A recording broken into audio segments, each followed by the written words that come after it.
Dicas, informações e sua dúvida sobre saúde respondida aqui na Aranãs. Plantão Médico com o Dr. Pedro Pimenta. Boa tarde a todos. Estamos aqui para fazer mais uma vez o nosso programa Plantão Médico. É uma satisfação, né, estar aqui toda quarta-feira. Nós vamos falar hoje sobre alcoolismo, um drama que afeta, né, não só o alcoólatra, mas também os familiares e a própria sociedade no todo. A gente sabe que em cada 4 homens e uma em 20 mulheres tem, em algum momento da vida, problemas com álcool, né? Porque o álcool é uma droga que é permitida, né? É uma droga permitida, vamos dizer assim. No começo, a pessoa bebe com certa variabilidade. Vai numa festinha, não, foi só uma festinha e acabou. À medida que fica mais dependente, então ele começa a beber todo dia. Todo dia ele bebe, não, isso é para relaxar, o dia de serviço foi muito forte, então isso é para relaxar. E bebe mais à noite, quando chega em casa. Depois, ele começa a beber no horário do almoço e finalmente começa a beber também de manhã. Quer dizer, quando o alcoólatra começa a beber de manhã, ele já está numa situação avançada de alcoolismo, né? E sempre ele acha uma desculpa por que está bebendo, né? À medida que a dependência aumenta, o alcoólatra passa a beber no trabalho. Aí ficou mais sério ainda. Ele esconde a garrafa de álcool, por exemplo, uma cachaça, uma coisa, num determinado lugar para ninguém ver, ou no banheiro, seja lá onde for, e ele bebe no trabalho. Ali ficou mais sério o problema. Às vezes quando dirige, né? E com o tempo ele passa a necessitar de doses cada vez maiores para fazer o mesmo efeito que uma dose menor fazia antes, né? E quando ele interrompe a bebida, ele apresenta sintomas de abstinência. Começa a tremer, ter alucinações, então eu falo, eu tenho que beber. Eu fico bem bêbado, eu consigo trabalhar bebendo. Se eu não trabalhar, eu tremo todo, porque já está tendo sintoma de abstinência.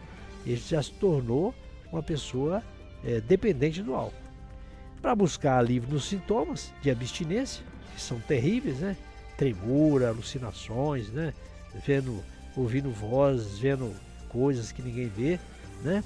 Para liberar disso, o dependente começa a beber de novo, né?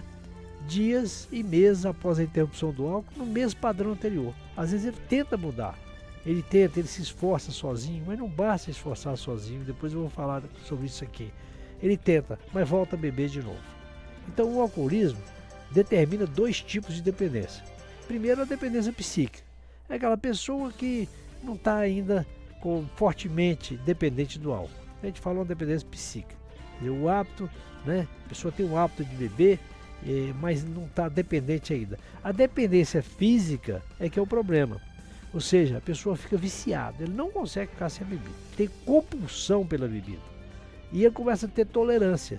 Quanto mais bebe, mais precisa beber para fazer o efeito menor, o efeito da mesma dose menor que fazia antes. Então ele vai ingerindo cada vez mais quantidade e vai intoxicando cada vez mais e ficando cada vez mais dependente, né?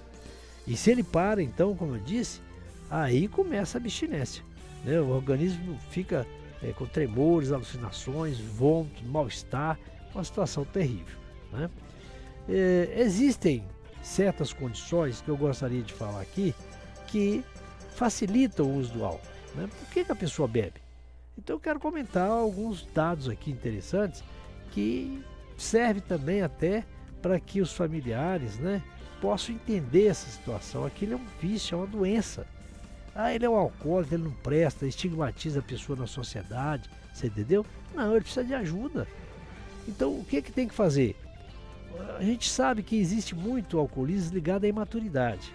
O rapaz quer se mostrar na sociedade, quer aparecer para os outros, então ele bebe e faz alguma coisa ali que talvez não tivesse coragem de fazer, se tivesse são. Os modismos também.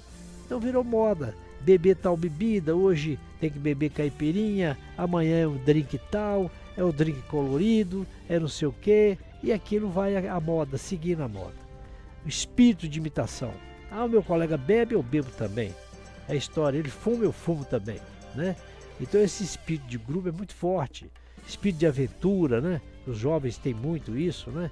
E tem também um fato que ocorre com os jovens, que é a instabilidade emocional. Eles estão naquela efervescência de hormônios, eles estão inseguros, passando para aquela vida que querem ser donos deles mesmos, com muito atrito às vezes em família, né? E ele bebe também pela busca do prazer. Às vezes com essas angústias existenciais, ele vai ficando deprimido e fala, não, se eu bebo eu melhoro, eu esqueço meus problemas, como diz aí o pessoal, né? E ele tem aquela angústia existencial. Tem hora que ele fala, para que eu existo? Para que eu nasci? E às vezes chega para o pai, por que você me pôs no mundo? Isso é terrível para os pais, né? Então aquela angústia existencial. Uma pessoa que precisa de ajuda, precisa de um apoio psicológico, né? Aquela carência afetiva, né? É uma pessoa que recebe carinho, mas acha que ainda recebe pouco, que precisava de mais, né? E tem famílias desajustadas realmente, que não entendem o problema, talvez não se entendem, pais e filhos, né?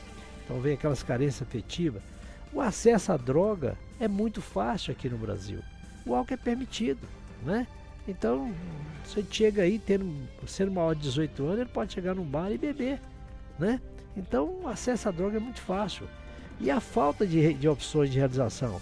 Às vezes o jovem não encontra, ele está sem opções, ele não sabe o que vai fazer da vida, né? E começa a fazer outras coisas ruins, né? Então, na nossa civilização ocidental, o álcool, como eu disse, é permitido e até incentivado, né? Quanta propaganda que a gente vê em televisão, no rádio, de revista, de jornal, de álcool, né? Agora, quando o álcool leva a interferência no processo produtivo, que a pessoa não consegue trabalhar, não consegue produzir, na convivência social, ele começa a ficar inconveniente, então a comunidade tende a rejeitar o uso do álcool e o usuário. Aí a pessoa fica sozinha. Se a família também isolá-lo, aí acabou. O rapaz não tem a pessoa que está ali dependendo do álcool, não tem em quem se apegar. Então, socialmente, o alcoolismo determina queda na produtividade. A pessoa não produz, né? Não tem disposição, fracasso nas relações interpessoais, na família, se é casado, com a esposa, com os filhos, etc. E prejuízo do livre-arbítrio. A pessoa não sabe o que vai fazer. E na criatividade, perde a criatividade. A pessoa que mexe com álcool é assim. O que nós podemos fazer? Compreensão para as pessoas que são dependentes. Separar o alcoolismo da pessoa que está dependente, oferecendo oportunidade de reintegração. Quer dizer, ele é alcoólatra, ele precisa de ajuda. Estimular o potencial individual. Ele tem muita coisa que ele pode ser aproveitado. Pressionar os órgãos públicos para que exerça um controle rígido sobre o abuso de álcool. É preciso controlar. Às vezes a gente vê crianças bebendo e até embriagadas, né? Esclarecimento e apoio aos educadores, aos pais, porque os pais é que tem que educar. A escola é para ensinar, né?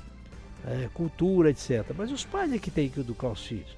Incentivo ao esporte, isso é muito bom. Menino jogar bola, natação, bicicleta, tudo que ele puder fazer é importante. Tratamento adequado dos dependentes. Então existe tratamento, vamos tratar deles. E concluindo, é necessário que se diga que a solução ou a amenização dessa realidade não está nas mãos de apenas de médico, do psicólogo, de padre, de pais, de educadores, mas um trabalho verdadeiramente fraterno e comunitário. É preciso que toda a sociedade esteja integrada. Aquele alcoólatra ali, ele prejudica não só ele, não só a família, mas toda a sociedade. Ele pode se envolver em discussões, em atritos, pode até se tornar criminoso às vezes, não está bem consciente naquela hora em que bebe. Então, as três mais eficazes modalidades de tratamento para o alcoolismo são: existe remédio para isso, por exemplo, a gente pode usar um remédio que chama camprosato. A psicoterapia precisa do apoio, essas pessoas precisam de apoio. Então precisa da psicoterapia, de um psicólogo, de um psiquiatra, até do médico de confiança. E os alcoólatras anônimos, que eu acho muito bom. Quer dizer, frequentar os alcoólatras anônimos é fundamental. Pessoas que já beberam e abandonaram o álcool, isso é fundamental. Os alcoólatras anônimos fornecem a companhia daqueles que conseguiram vencer a dependência do álcool. Oferece também apoio, aceitação social, né? Não vai ser discriminada aquela pessoa que bebe. E a maior chance do êxito do tratamento de um alcoólatra reside no aconselhamento de apoio continuado pelo médico da família, mais a participação do paciente, é lógico, e também ir nos alcoólatras anônimos. Alguém tem que levá-lo, que ele não vai. Ele sozinho não vai. Então a família, um amigo vai ter que levá-lo nos Alcoólicos Anônimos para ele poder se beneficiar dessa instituição que tem feito um trabalho extraordinário que nós temos em Capelinha e é preciso ser aproveitado. Em Capelinha também a gente tem a AMAR, que recebe pessoas dependentes de drogas, do álcool também, que está fazendo um trabalho extraordinário e que a gente tem que tirar o chapéu. Então, sobre o alcoolismo, era isso que eu tinha para hoje. Muito boa tarde e até a próxima oportunidade. Plantão Médico. Participe enviando sua pergunta sobre saúde através do nosso WhatsApp 33991293000.